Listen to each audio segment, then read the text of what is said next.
അനാഥത്വം എന്തൊരു ദയനീയമായ അവസ്ഥ അല്ലേ? പ്രത്യേകിച്ച് കുഞ്ഞിളം പ്രായത്തിൽ മാതാവോ പിതാവോ നഷ്ടപ്പെട്ട ഒരു കുഞ്ഞിൻ്റെ അവസ്ഥ.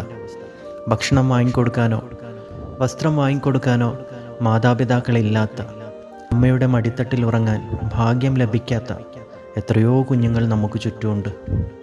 ഉമ്മയുടെയോ ഉപ്പയുടെയോ അസാന്നിധ്യം കുരുന്നു മനസ്സുകളിൽ ഉണ്ടാക്കുന്ന മുറിവ് വളരെ വലുതാണ്.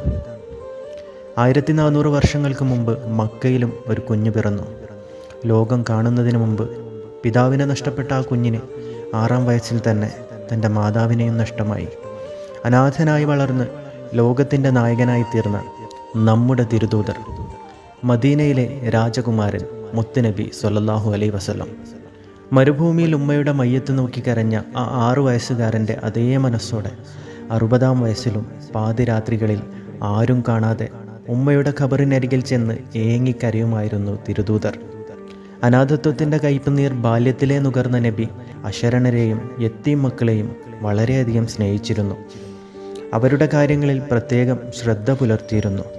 മറ്റെല്ലാ കാര്യത്തിലും എന്ന പോലെ അനാഥ സംരക്ഷണത്തിൻ്റെ കാര്യത്തിലും നബി നമുക്ക് മാതൃകയാണ്.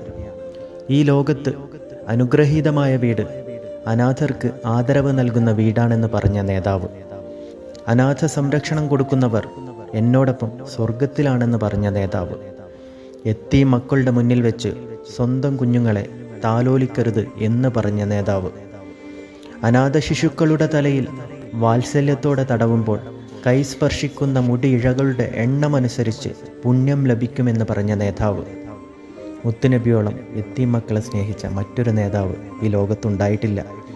ആ നേതാവിനെ സ്നേഹിക്കുന്ന ഒരനുയായിക്കും യത്തീമിനോട് അനാദരവ് കാണിക്കാൻ കഴിയുകയുമില്ല. ഒരു പെരുന്നാൾ ദിവസം നമസ്കാരത്തിനായി പള്ളിയിലേക്ക് പോകുമ്പോൾ വഴിയിലൊരു കുട്ടി കരയുന്നത് നബി കണ്ടു. കീറിയ വസ്ത്രങ്ങളായിരുന്നു ആ കുട്ടി ധരിച്ചിരുന്നത്. റസൂൽ സല്ലല്ലാഹു അലൈഹി വസല്ലം ആ കുട്ടിയുടെ അരികിൽ ചെന്ന് കരയുന്നതിൻ്റെ കാരണം തിരക്കി. ബാലൻ അനാഥനാണെന്നറിഞ്ഞപ്പോൾ നബി തങ്ങൾ വല്ലാതെ വേദനിച്ചു. ആ കുഞ്ഞിനെ എടുത്ത് ഉമ്മ കൊടുക്കുകയും തൻ്റെ വീട്ടിലേക്ക് കൊണ്ടുപോവുകയും ചെയ്തു. ആയിഷ റളിയല്ലാഹു അൻഹ കുഞ്ഞിനെ കുളിപ്പിച്ച് പുതുവസ്ത്രം ധരിപ്പിച്ചു. പുതുവസ്ത്രങ്ങൾ അണിഞ്ഞ സുന്ദരനായ ആ കുട്ടിയോടൊപ്പമാണ് നബി നമസ്കാരത്തിന് പോയതും പള്ളിയിൽ നിന്നും തിരിച്ചു വന്ന് ഭക്ഷണം കഴിച്ചതും. യത്തീം മക്കളോട് നബി പെരുമാറുന്ന രീതിയാണിത്. ഈ രീതിയാണ് നമ്മൾ പിന്തുടരേണ്ടതും. അതുകൊണ്ട് തന്നെ നമുക്ക് ചുറ്റുമുള്ള യത്തീം മക്കളുടെ വേദന നാം കണ്ടില്ലെന്ന് നടിക്കരുത്. കനിവിനായി നമ്മുടെ നേർക്ക് നീളുന്ന അവരുടെ നോട്ടത്തെ പുച്ഛിച്ച് തള്ളരുത്. അവർക്ക് അർഹതപ്പെട്ടത് കൊടുക്കാനുള്ള മനസ്സ് നമുക്കുണ്ടാവണം. ഭക്ഷണത്തിനും വസ്ത്രത്തിനുമപ്പുറം പരിഗണനയായിരിക്കും അവർക്ക് ആവശ്യം. കാരുണ്യത്തോടെയുള്ള ഒരു നോട്ടത്തിനായിരിക്കും അവരുടെ മനസ്സ് ആഗ്രഹിക്കുന്നത്.